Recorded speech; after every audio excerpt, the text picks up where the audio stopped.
an immigration attorney. I practice exclusively federal immigration law, and my office is based in Poughkeepsie, New York.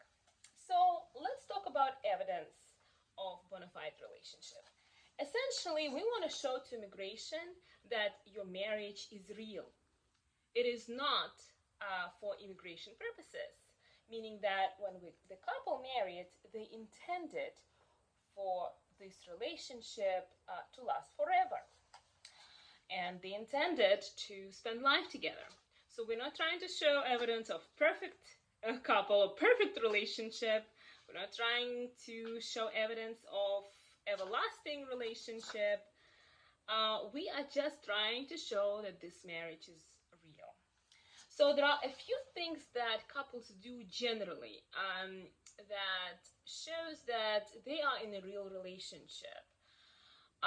So we can just go over some of these items, and they're really basic.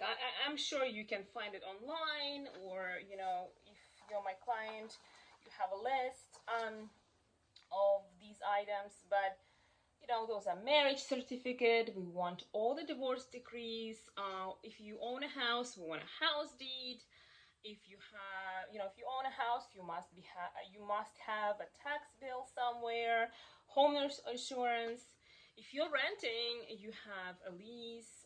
You probably have utility bills. You're paying for water, gas, electric, internet, and the phone bill probably has your address on it, your home address. Then in terms of insurance, if you have a car, you probably have joint insurance, maybe joint medical insurance, or even life insurance or any other type of insurance, and joint bank statements, joint credit cards, and some photos, of course, from various times, and maybe even tickets showing that you visited places together. Could be some money transactions, or sometimes even sort of circumstantial evidence where you listed your spouse as your primary emergency contact at work or at your child's school, etc. So those are just basic things, and tax returns. I don't know if I mentioned it, but I find that a lot of my clients and initially don't understand what does it mean. First of all, I'm not just looking for any bill. The best evidence is a joint bill. I need to see that there are both of my clients, or petitioner and the beneficiary, are on the bill, or both of them are on the lease, or they have a joint statement, or they're filing taxes together. So here's the issue. A lot of times I have couples I represent, and when I meet them, I have no doubt that they're in a real relationship. Sometimes they even have 1, 2, 3, 4 biological kids together, but they do not match that, let's say, template that USCIS created in their mind of what is a real relationship. Sometimes even to think about it, I myself with my spouse, I wouldn't match this criteria. I didn't have a joint bank account with my spouse until maybe 3-4 years into marriage, and I never put him on my credit card until years later. And there were times when we actually resided separately, even though we had a child together. And so I see how some couples may have harder time just producing those documents. But it doesn't mean that you shouldn't be providing any evidence. It just means that you have to be a little bit more creative. If your marriage is real, then there must be a way to prove it. And the other thing I would mention, I see some attorneys are talking about overpacking or providing too much evidence. Honestly, I have never encountered something like that. I do believe that you can provide good quality evidence, and you can provide a lot of evidence and it's of bad quality. That I would say that that's not good. That's overpacking, over submission. But if you have good quality evidence, that would never hurt your case. And I will explain what it means, good quality, because you cannot produce over packet of good quality. It just means the marriage is real. Like nobody, no sane person would try and come up with so much fake evidence. So let's talk about lease. I have some couples who come to me and they say, well, we don't have a lease, we don't own a home. We're just living with friends. We're just struggling. We're just struggling to pay the rent, or we're living with relatives for now, or maybe we're a newer couple. We're living with parents. So it doesn't mean that you don't have any evidence to provide. You can still ask your roommate to provide evidence that you're living together. You can even describe who's paying what, towards the rent. You can ask whoever is subleasing the space to you to provide such evidence. You can ask neighbors to say, I don't know, who is on the lease, but this couple lives there. I know them. They're lovely. I can attest that they live together. So just make sure, just like any other evidence, for it to carry weight, the letter should be signed. It's best that it's has a declaration under penalty of perjury to make sure this person is essentially saying, I'm not lying, this is true, and it's signed in ink. It's fine for us to submit a copy of it, especially now in COVID, but you should have an original in case it's asked from you at the interview. This person should provide their phone number, email address, and citizenship status. I do believe that it adds weight to the letter. So even if you don't have a lease, you can still provide such letter. Furthermore, so if it's a parent, if you're living with parents, same thing. Your parents can state that you're living there. In addition to that, another thing that I come across is couples are coming to me and they're saying that, well, we can't put him on the bill for whatever reason. Sometimes my couples tell me that it's because he or she doesn't have a social. There isn't really a rule like that, where you cannot put someone because they don't have a social. There's usually a way around it, because companies are not really allowed to discriminate based on nationality. They can discriminate based on, financial status, or, being able, they need to run a background check. But normally there is a way, around it. You just need to ask the company to see what are the alternatives. Sometimes it means that you would need to provide a deposit, but it just really varies by company. Some couples end up just providing to me after the immigrant spouse gets a social, and that's fine too. But I don't want to have too much of a skeleton filing in the beginning.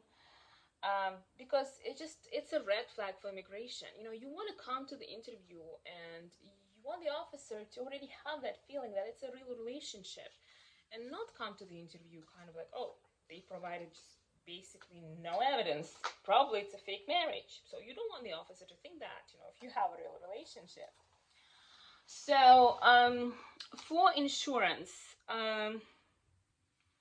again, if you own a house, it's a homeowner's insurance. Some renters who are renting, they have renter's insurance. Sometimes it could just mean a call, to the company to make sure that your spouse is added. You probably would do that anyway. But sometimes couples just delay doing so. Bank statements and credit cards. So again, this is where I understand your frustration. Why do we need to provide that if it doesn't exist? So try and provide it to me if you generally do mingle funds together. But if not, there are still ways for us to show that you're in a real relationship. You can still provide me your bank statements, or sometimes I could get statements from like third-party companies like PayPal or Zelle. And I've had situations where my clients didn't have a joint bank account, but they were mingling their funds. It was just in different ways. They would use PayPal, they would use Zelle. Maybe spouse pays with cash and or even deposits money. He gives it to his spouse. He deposits money into the account. So even if we don't have a joint account, it's still often useful to have the bank statement, because we could see those transactions, from Zelle, from PayPal. We could highlight them, and same even some transactions like a restaurant. We could see that it's a joint bill, and or in some cases I would see transactions for food near the spouse's place of employment. So it's clear that the spouse had lunch together. This is just an example, but it shows, or like another way how it could be useful.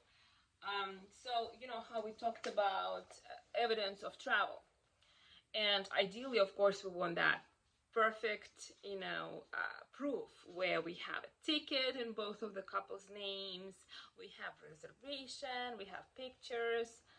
It doesn't always happen. Sometimes what I see is one spouse paid for the gas around the same time.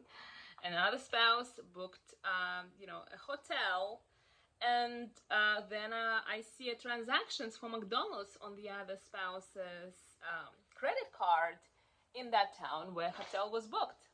So that tells me that they went there together. So as I said, this is not probably my first line of evidence, but if you're struggling to get me anything else, I do want you to provide that to me, so we can submit it as evidence, especially if you're at the stage where immigration is giving you a hard time and is not believing that your marriage is real because you don't have that stereotypical, I would call it stereotypical, because I'm totally with you guys on, the issue that, like, why is the government dictating us how we should be having our marriage, But nevertheless, you still can prove that your relationship is real. So same with bills. Okay, so something I want to mention. So sometimes what my clients end up doing is they send a screenshot of their email to me, and like, why is it useful to me? Just make sure to use common sense, okay? I don't need just a screenshot with your name and showing that you have Spectrum as your internet. I need to see the address, and I need to see the payor, so just exercise common sense. I know it's sometimes difficult to get those statements. They're not always emailed. But if it means going to the library and logging into the computer and getting that statement, or going to that company, or even sometimes calling and asking them to send you the statements, I need that. I know it's hustle, but we really need that. Okay, so we talked about joint bills.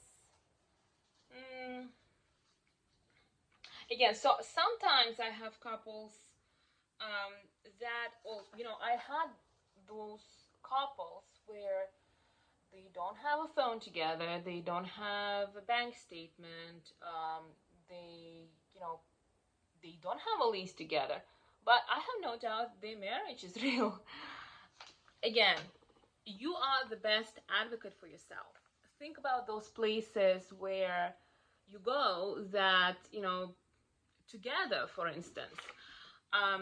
In one of those cases, and in one situation, it was that one of the spouses was not well and he was hospitalized, and his spouse was his primary caregiver.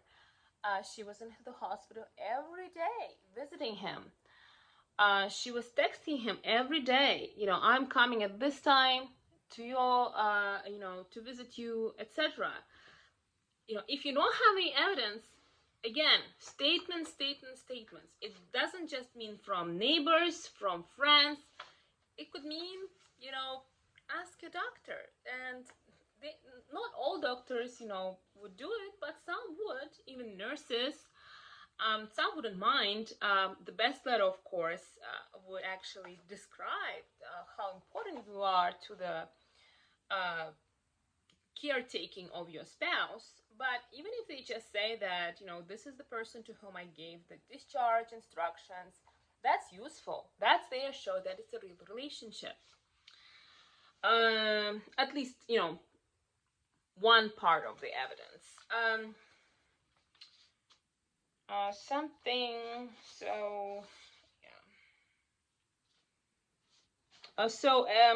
Another more an alternative situation. I had couples that they don't own a car together, but the husband's parents own the car, and the immigrant applicant is on their insurance. So again, that's not perfect evidence, but if you don't have anything else, get that to me. And another one is maybe something like gifts. Again, just sending a picture, probably not that helpful. But if you put it together, like picture of the gift, let's say a ring, a receipt, an announcement on Facebook that you are engaged, this is the ring, all of it together carries more weight than having no evidence. So the bottom line, if you have to be creative, just think about these other ways that you can show that your marriage is real, even if it's not perfect evidence. If you don't have anything else, I'd rather have that than nothing. And again, if you're struggling and you don't really know how else to, what kind of evidence you can provide, even though your relationship is real, do call my office and we'll try and help you with your case and to make sure that we can prove that your marriage is real when it is. Thank you.